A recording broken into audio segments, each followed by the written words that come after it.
Hey, you only have like a little bit of work, a little bit of time you got to get in, but you don't know what to do. I've got a couple of things you can do as preventive maintenance. You might dig it, you might not, but hey, real easy work to do. And if you're on a pinch for time, get out of the house, do something, get in the garage. Check this out.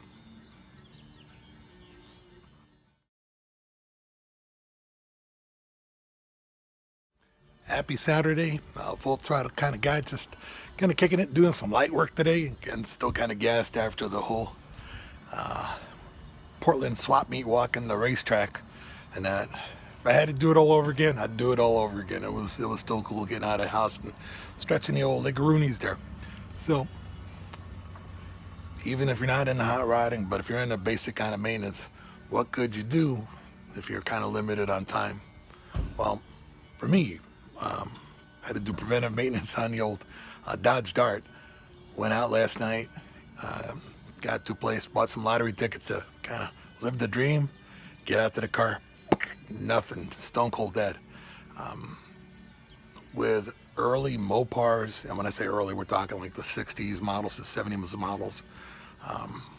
A lot of times, and one kind of common-ish failure is the starter relay. Was not the starter relay. Thank goodness. It's actually just routine maintenance that needed to be done. The battery terminals were a little bit on the corroded side, so bigger than Dallas. Got out, busted out the tools, and did a little bit of R&R on it first, and fired right up like nothing ever happened. So dodged a bullet on that one. But preventive maintenance is something that we as car people should kind of do from time to time. I'm not going to pay some jabroni to do it. I can do it myself, and I know that it'll be done right. You can do it too. I believe in you. I trust in your ability. So behind me is my old trusty little tool set that I use, and whatever brand you like to use. I forget what brand this is, but it's a pretty cool brand. I've had it for a couple of years. Funny story, we got that at one of my wife's company picnics, and so I've got craftsman's tools up the wazoo, but I always go back to this one because everything's nice and organized in the whole 9 yards. So anyways, I'm doing my spark plugs. You gotta love the Ford FE, one of the easiest engines outside of a Hemi to kind of change spark plugs in. Let me show you why and how. Just a second, I'll kind of fix up the view here. All right, so this is the Ford FE. So anything from 332 cubic inches all the way up to 428 cubic inches. That's in the FE family. Granted, some similar engine sizes and different makes and models, but FE standing for Ford Edsel. So you gotta love the way that with the heads, dude, the spark plugs are like right there. No weird angles to get into. Yeah, they create a pain in the ass with the whole, you're trying to get out your exhaust manifolds or headers.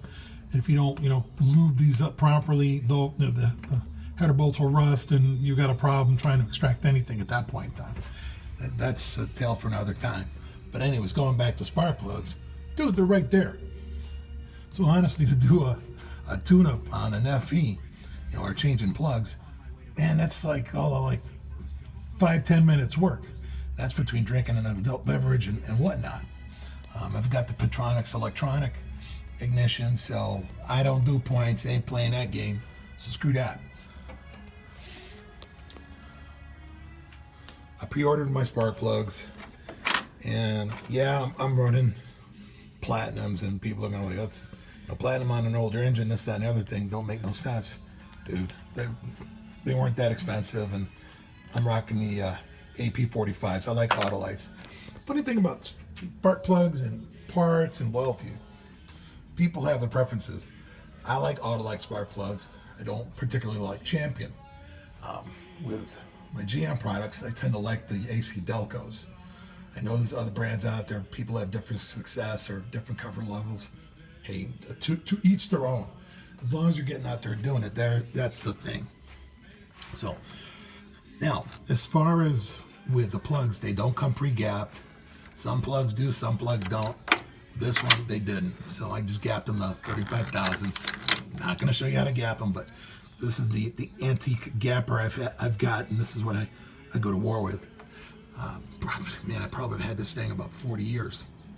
But nonetheless, it's been a good tool, and it's got the OG sizes that I need, 30, 40, 45 thousandths, whatnot. So the sizes I particularly need. So I pre-gapped them, and so I've got everything ready to, pop out. For the side spark plug, you either have the 5/8. This is the 13/16 socket, and of course just some, regular drive. The old boxes, I'll throw everything out. But anyways, and to pull them out, the biggest thing is, don't ever torque them like you're Superman, because, getting them out could be a little bit of an adventure, or you end up cross-threading them or whatnot. That tends to be a headache for another day. The one thing I like about the FE2, thank God, is I don't see the goofy washers. And I'm not talking about the ones you use for indexing. I'm talking about some style washers, some style heads use a washer as like kind of a, how do you say, I guess a buffer or something to kind of give it space or sealing. I don't know what the design is on. I don't make spark plugs, but these don't have them. And like I said, thankfully this is not one of those cars that rocks those. I'm gonna give it a shot. And, the one thing I love about being able to watch YouTube is you get to see how people do different things different ways, and you kind of pick up their styles, or you develop your own style. Normally I use my shaky head cam. I ain't got it, but to try to pull a plug with one hand is going to be a bit of a pain in the focus there. But I'm going to give it a shot just because I love you guys that much.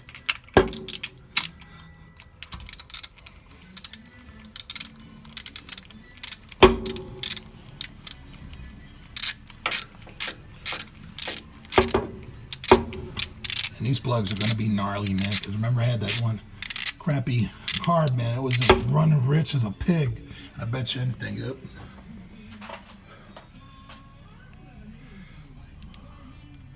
Look at these, man. Woo. Gnarly, dude. Yeah, I probably could have cleaned them up and done whatever, but like I said, again, spark plugs being as cheap as they are, why? If I was on an extreme budget, yeah, I probably would have. Yeah, I do have a spark plug cleaner, but these are just standard 45s, and I went with the platinums, because you never know where the road takes you and whatnot. But I always look at how all sooty it is, and granted, a lot of that's from blow by and whatnot too. So it's a combination plate of things. So really, I need to get this pig up on the highway and romp on it and help give it a good carbon cleaning and whatnot. But there you have it. So that's pulling the plug. Let me go ahead. Let me get reorganized, and I'll get ready for the installation. Okay, I'm back. All right, now I cheated. While I put it down, I drank some water, but I already knocked out the other 3 plugs. That's how fast this freaking thing is. I mean, this is ridiculous. I may never go back to anything other than FE. The only thing I can't imagine is trying to do this thing in like a Ford Fairlane. Thankfully, I got a Galaxy, man. This bad boy's pretty spacious in here, you know what I mean? Or imagine trying to do this like in a Falcon. Good Lord. I just put it in finger tight, make sure it's already bottomed out. One trick I see people use is they'll use some vacuum hose to try to get it in and start it. And for those trying to do a spark plug change for the first time, you want to use the right socket. If you notice, this one's got rubber in it. Well, the rubber, it acts as an insulator from the porcelain, so you don't wind up cracking it during the process. These plugs, man, let me tell you, they're a little bit on the pricey side if you don't shop right. Okay, there we go. Not even an ugga-dugga, but it's in there tight. Trust me when I tell you. I got man hands. I got a little bit of hand strength, so I don't dick around. You know what I mean? So there you go. Boom. I mean, all done. I know you're gonna say, "Oh, it's a little wet there." Yeah, because I do routine sprayings of these bad boys because I don't take it for granted that they'll be on the car forever. I know one day I'll have to take them off. Might be a rebuild in the future. Who knows? Like I said, this engine's a little on the tired side, or needs a little bit of road stretch in there to get the rings unstuck. But let's hear a quick 5-minute deal. If you're lucky and get an FE, hey, easy work. You got a 4-cylinder, 6-cylinder, God love you. But you got a V8, boy, let me tell you, sometimes some cars, little bit of adventure. Had a Vet, that was a nightmare. Nova with a 454, not too bad. I could do that thing. Even the 350 wasn't too bad. There was like 1 cylinder by the master cylinder. It was a bit of a pain in the ass. But as you can see, the good old Harbor Freight light. Bada bing, boom, plugs. The spark pliers are literally brand new, so I ain't dicking with them things.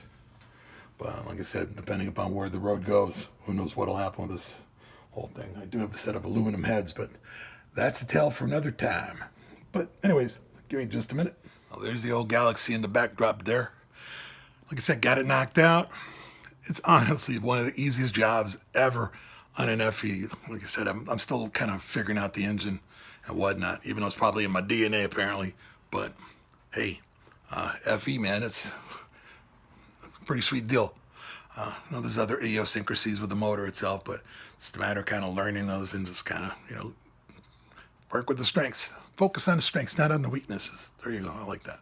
But anyways, if you've never really done this kind of work before, look it up, kind of read it, get out there. The important thing is do it. You can talk about doing it all day and you don't do it, you ain't done it. Get out there, crack it, man, do it. You'll feel that pride on the inside because it was done right, and hey, you care, and it's your baby, so I really enjoy this car. It's a fun car. I like the fact that you don't see them that much on the street. People give you the thumbs up. Some people, cover their ears, but oh well, there's no judging for taste there, I guess.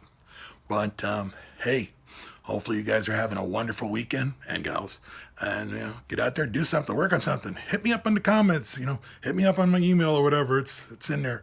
But again, full throttle kind of guy, just gonna enjoy the day. Give me some adult beverages, drink me some water too, and just gonna chill out. But anyways, peace out, guys. You guys have fun. Stay good. Keep the rubber on the right side of the road and stay out of the ditches. I'll talk to you guys later. Bye.